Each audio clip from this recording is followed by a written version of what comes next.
Hi there, Amira from the School of Rock.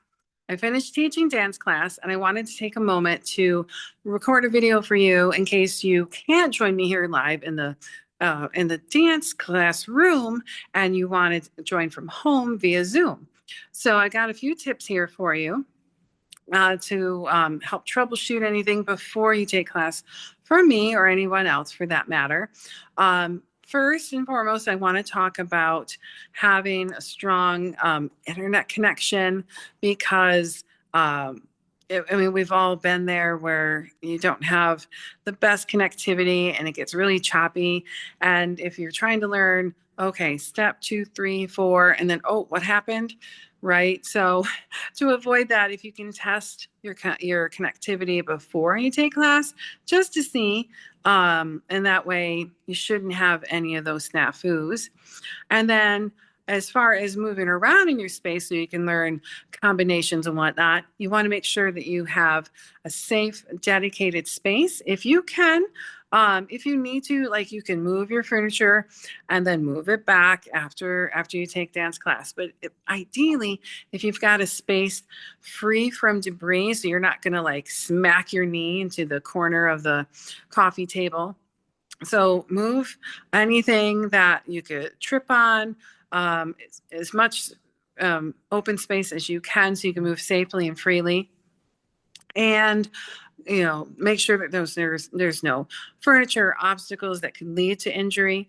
So lighting is great. Natural lighting is perfect if possible, but if not, the lighting as best you can. So that way or whoever your teacher is, we can see you.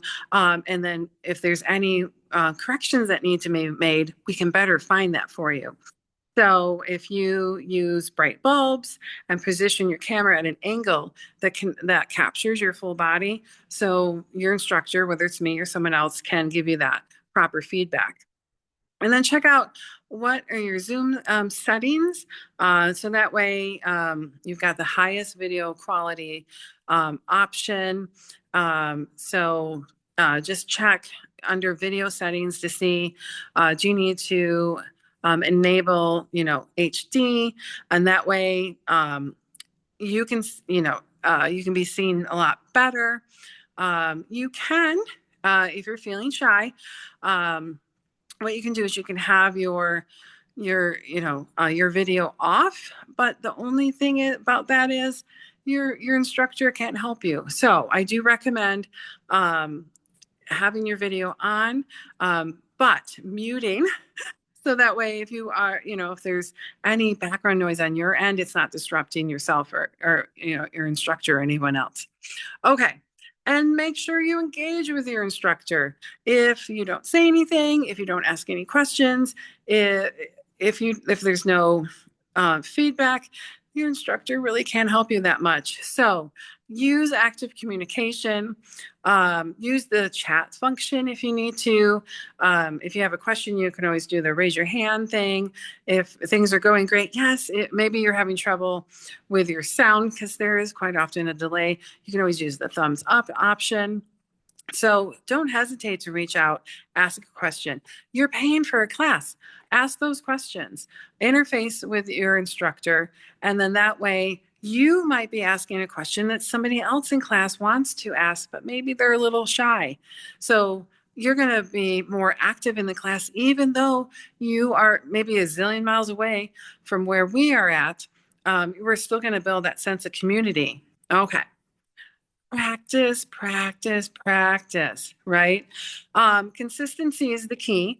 Practice outside of class. It keeps your muscle memory fresh. And try for 30 minutes a couple times a week just to see what happens. If that's too much, okay, I got you.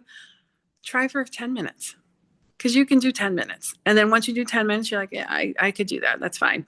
Then you can move up to 15, 20, right? And then it's no big deal, right? So set small, achievable goals for each time you practice at home outside of class, and then track yourself. Did you do it? Did you say you were going to do it, but you didn't do it? Or did you actually do it, right?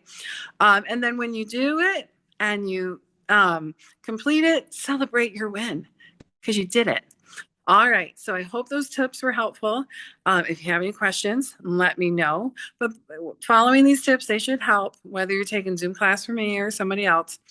So recap, strong, stable internet connection, optimize your space for safety, practice outside of class, engage with your instructor. Okay. All this is going to help with your dance journey. You're going to find yourself to be more flexible. You're going to enjoy the rhythms more. You're going to enjoy dancing more. You're going to feel better about moving around in your home because you are dedicated. You set up your space, and then that way you can master your moves, and then who knows where you're going to go from there. All right. So until next time, keep rocking.